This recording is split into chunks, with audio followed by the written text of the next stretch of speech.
The Collar Bomber, The Death of Brian Wells, 2003. 46-year-old Brian Douglas Wells did not like to draw attention to himself. He once removed the hubcaps from his car because he thought that they looked too flashy. He was so timid that he sometimes hesitated to walk into the Erie Postal Center near where he worked if there were already customers inside. The quiet, shy, even-tempered man lived modestly in a small, rented A-frame white cottage with 3 cats that were all called Kitty. He was from a family of 7 children and had dropped out of high school at the age of 16. He got along well with his coworkers and neighbors, but had few close friends, if any. He shared Sunday steak dinners with his mother. He enjoyed listening to CDs, sometimes rented movies to watch, and watched Survivor, his favorite television show. He only made a few $100s a week at his job, but he was happy with his lot in life. A friend lent him money to buy a new car, a green Geo Metro, and Wells made regular payments until he was finally able to finish paying back the loan in August 2003. If you enjoy so far, please subscribe it and like it. Wells worked at Mama Mia's Pizzeria on Peach Street in Erie, Pennsylvania, delivering pizza. This blue-collar town lay between Cleveland, Ohio, and Buffalo, New York. The city of about 100,000 people sat on the southern shore of Lake Erie in northwestern Pennsylvania. Wells never missed a day of work. The restaurant only had 4 tables. While waiting to make his next delivery, he often sat and did a crossword puzzle or read the newspaper, but he refused to take any food in the pizza parlor whenever he was hungry. He believed that it was not right to take something that did not belong to him. On August 28, 2003, Wells picked up the Erie Times News from a newspaper box as he did every morning and waved to a neighbor. At 10:30 a.m., he climbed into his green Geo Metro and drove to work. About 3 hours later, toward the end of the lunch rush, a man phoned Mama Mia at about 1:30 p.m. and ordered 2 small sausage and pepperoni pizzas. He requested that they be delivered to 8631 Peach Street at what was described as a construction site about 3 miles away. Wells drove along Peach Street past a shopping center with a branch of the PNC Bank inside. A blue and white sign marked the dirt road to secluded woods and a deserted location, except for satellite television building that often stood empty. At about 2:30 p.m., Wells entered a nearby PNC Bank branch in Summit Town Center on Upper Peach Street. He was wearing a large t-shirt that had a bomb pressing against his chest and a triple-banded metal collar with a locking mechanism around his neck. He held what appeared to be a cane. He waited patiently in line for his turn. Then he walked over to a teller's window and handed her a 4-page, handwritten note demanding $250,000. He lifted his shirt to show that he had a ticking bomb underneath. She gave him a plastic garbage bag containing $8,700. He calmly left the bank and climbed into his car. Then he drove to the parking lot of a McDonald's restaurant and rummaged around in a flower bed. He found 2 more notes under a rock. He got back into his car to drive to his next destination. By then, someone inside the bank had pressed a silent alarm alerting police about the holdup. Then a witness called emergency dispatchers at 2:38 p.m. to say that Wells had something wrapped around his neck, possibly a bomb. Pennsylvania state troopers surrounded Wells in the parking lot of Eyeglass World moments later with their guns drawn. They discovered that he appeared to be on some type of scavenger hunt and was on his way to his next location when they intercepted him. Upon searching his vehicle, officers found a 5-page note but no sign of the 2 pizzas that he had been sent out to deliver. The state troopers ordered him to step out of his car and handcuffed his hands behind his back. They were about to place him inside a squad car when he told them that someone had locked a bomb around his neck and forced him to rob the bank. He pulled a key out and started a timer, Wells told them. "I heard the thing ticking when he did it. It's gonna go off. I don't have much time." He never explained to police to whom he was referring. They evacuated the area. 5 customers and 7 employees inside Eyeglass World went to the back of the store and hid under the desks. Police sought refuge behind their vehicles while they waited for the bomb squad to arrive. Television news cameras from WJET rolled with live coverage as the scene unfolded. While police waited for the bomb squad, Wells sat on the ground by himself, rocking back and forth with one leg crossed over the other. "Why isn't nobody trying to come get this thing off me?" he shouted to officers hiding behind their squad cars for cover. "It's going to go off. I'm not lying. Did you call my boss? I'm not doing this. This isn't me." He was arching his back when the bomb went off at 3:18 p.m. and blew a fatal hole the size of a postcard in his chest.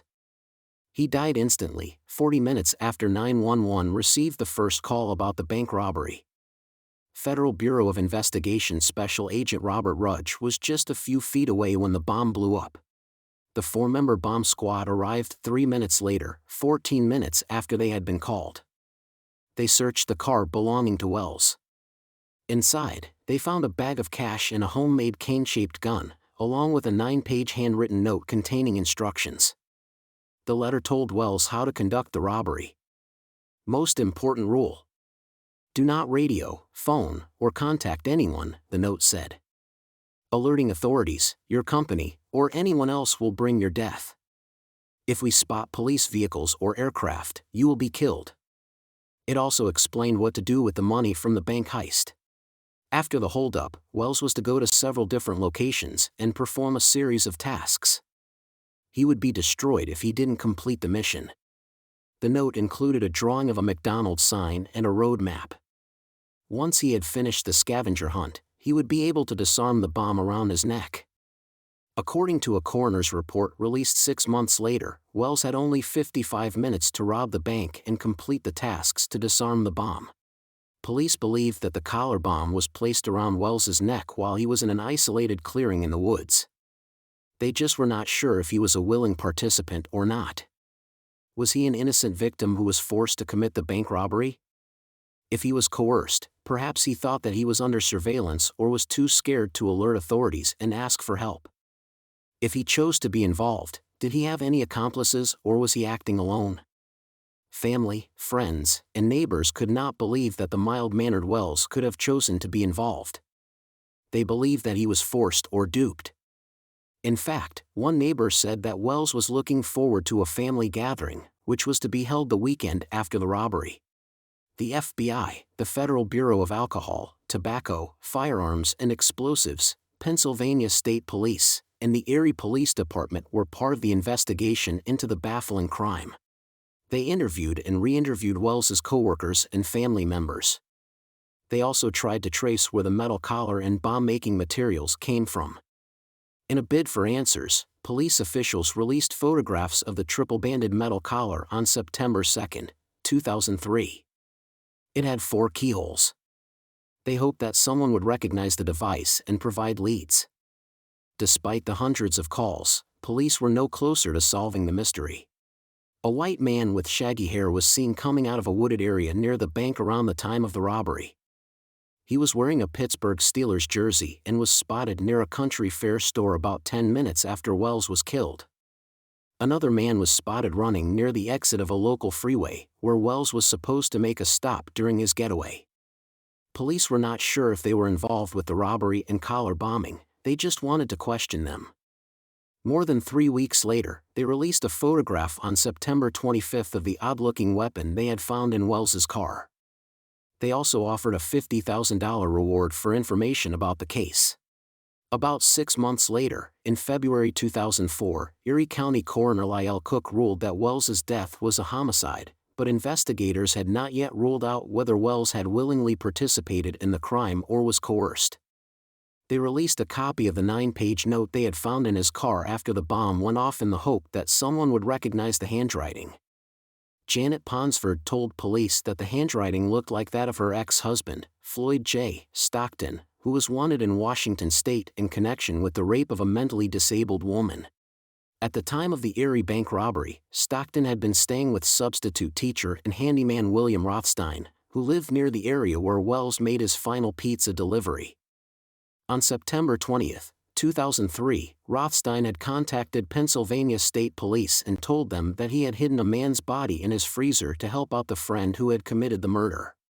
Rothstein's former fiancée, Marjorie Deal Armstrong, had killed her boyfriend, James D. Roden, with 2 shotgun blasts while he slept. She gave Rothstein $2,000 to help her get rid of the body, clean up her apartment, and dispose of the weapon. He went to her house and wrapped Roden's body in a tarp. Then he brought the body to his house and lifted it into his freezer. On September 20th, Diehl Armstrong decided that it was time to get rid of her boyfriend's body. She wanted to use an ice crusher to dismember his body. Alarmed by Diehl Armstrong's plans, Rothstein called the police. It was not the first time that Diehl Armstrong had shot a man. In 1984, she was charged with the fatal shooting of her boyfriend Robert Thomas. She was acquitted of homicide in 1988, after testifying that she had shot him in self-defense after enduring physical and sexual abuse. She was given probation for carrying a firearm without a license. According to Rothstein, Diehl Armstrong killed Roden on or about August 13, 2003, to keep him quiet about the bank robbery planned for 2 weeks later. On August 28, 2003, a retired university professor was driving south on Interstate Highway 79 near the site of the bank heist at about 1:40 p.m. He saw a woman driving a gold-colored car down the wrong side of the road. It was not until 3 weeks later that Tom Sedgwick, a retired faculty member from Indiana University of Pennsylvania, realized the woman was Diehl Armstrong. An investigation into her connection with the Wells case was delayed after a court appearance in the Roden case raised questions about her competency to stand trial. From March 2004 to March 2005, she underwent psychiatric treatment at Mayview State Hospital, near Pittsburgh. In 2005, Diehl Armstrong pleaded guilty to killing Roden and was sentenced to up to 20 years in prison. She also claimed that she had suffered from mental illness. Her life had taken a much different turn since she was the valedictorian of her high school class. She suffered from a number of severe mental health issues, including bipolar disorder and schizophrenia. Rothstein was charged with evidence tampering in connection with the Roden case, but he died of cancer on July 30, 2004. Right up until his death, he maintained that he had nothing to do with the collar bombing and the death of Brian Wells. The FBI was finally able to begin questioning Diehl Armstrong in connection with the Wells case in May 2006, after she had been declared fit to stand trial and was convicted of Roden's murder. By then, FBI and ATF agents had interviewed her fishing buddy Kenneth E. Barnes 6 times in 2005 and once again in 2006. They also searched his home for evidence of bomb-making equipment. A U.S. grand jury finally indicted Diehl Armstrong and Barnes in connection with the case in July 2007. They were both charged with bank robbery, conspiracy, and a firearms count related to the bomb. By then, Diehl Armstrong was behind bars for Roden's murder, and television repairman Barnes, who was reportedly good at fixing electronic devices, was jailed on drug charges. Both pleaded not guilty in U.S. District Court in Erie, Pennsylvania. According to the prosecutor, Wells was involved in the crime but had had a limited role while the robbery plot was being planned.